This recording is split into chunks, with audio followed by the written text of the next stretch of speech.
What's your take on this too? Do you think the ETF floor was overhyped? Definitely no.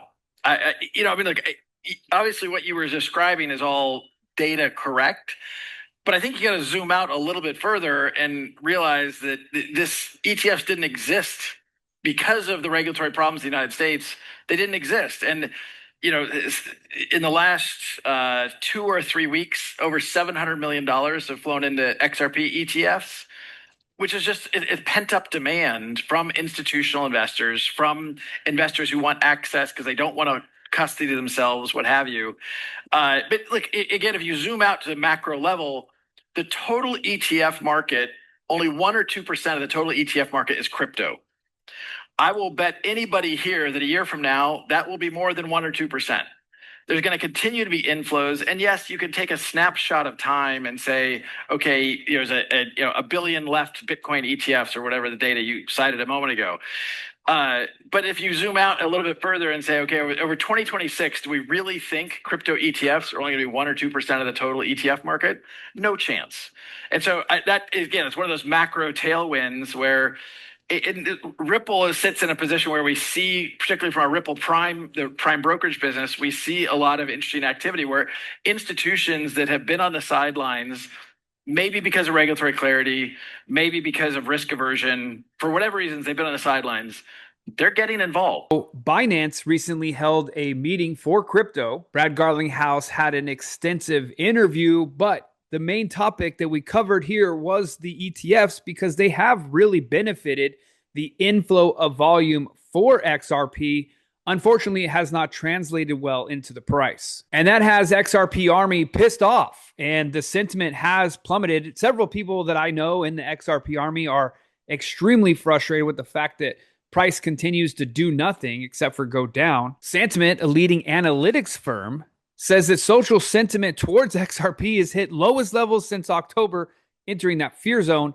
But they suggest that this has preceded a rally in the past. Sentiment said it has seen the most FUD with XRP than it has seen all the way back since October. A sentiment analyst said the last time that we saw this types of level of fear from the XRP crowd was November 21st, and XRP's price immediately rallied 22% over the next 3 days. XRP has dropped below $2.10 in the last 24 hours, making it the worst performer at the top 10 cryptocurrencies by market value. XRP is currently down 42% from its July high. Traders continue to see prices stuck within the low conviction area and capitulation zone at that $2.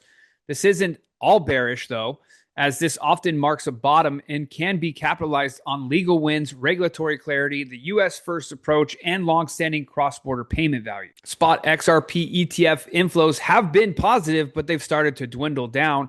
Thursday's inflows were only 12.8 million, in the lowest since November 21st, according to SoSo Value. However, the products have maintained positive flows since their launch mid-November and have now totaled over $881 million in net assets across the 5 funds. And we will be doing some supply and demand zone research here shortly on the charts. So amidst the pullback, Texas has bought Bitcoin again. Texas has become the first official state to purchase Bitcoin. They acquired $5 million worth of BlackRock's iShares Bitcoin Trust and authorizing another $5 million for direct self-custodied Bitcoin.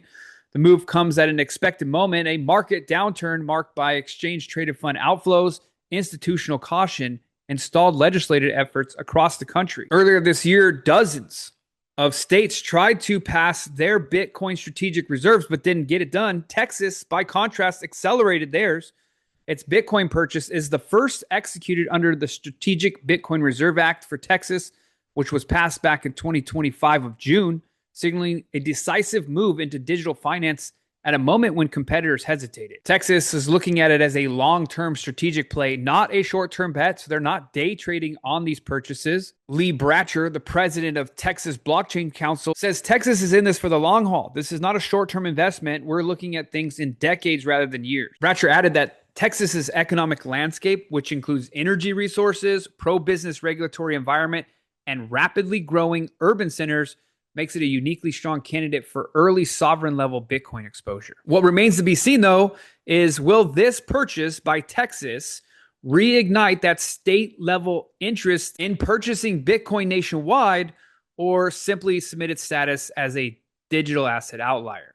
Let me know your opinion down below. Now, some people are worried that this crypto market is getting worse and worse, and there's going to be a massive black swan event potentially triggered by depegging of Tether. But Tether is totally solvent, they say, pointing to a multi-billion-dollar surplus despite new criticism. BitMEX founder Arthur Hayes, throwing shade, warned that the company could face serious trouble if the value of its reserve assets were to fall. Tether remains one of the most profitable companies in the sector, generating $10 billion in the first 3 quarters of this year alone, an unusually high figure on a per employee basis. Arthur Hayes is the one mainly throwing the shade here. He says a roughly 30% decline in the gold plus Bitcoin position that Tether currently owns could wipe out their equity, and then USDT would be in theory insolvent.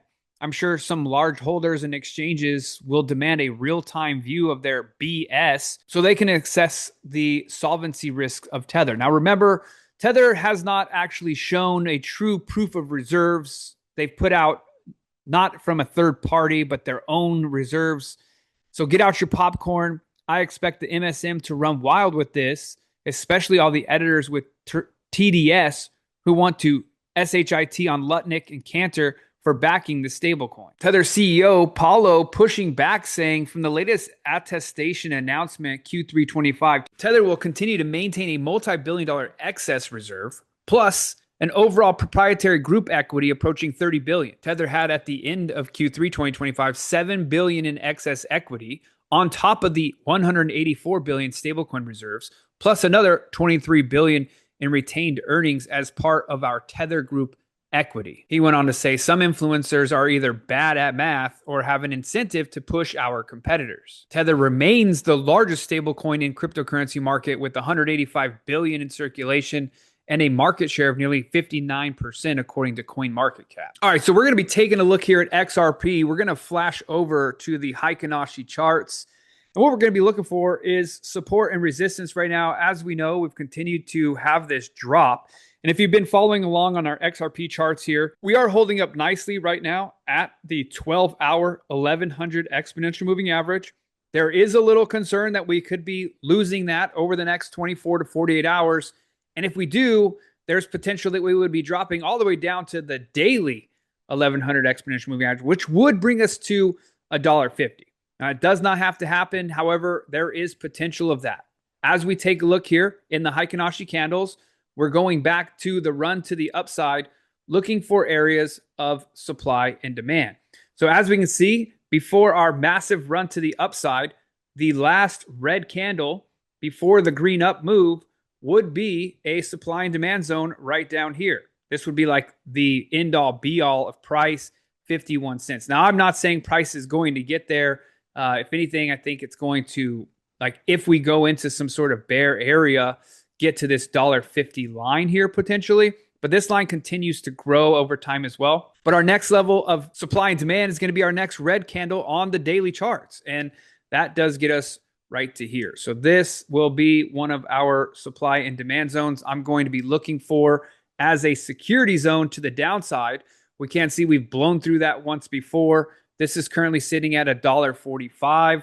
If we do go to bear market, that's probably where price will want to come back to and actually stabilize there. Now we're going to change the color of this one to yellow and we'll fill it in with yellow. That's our daily chart.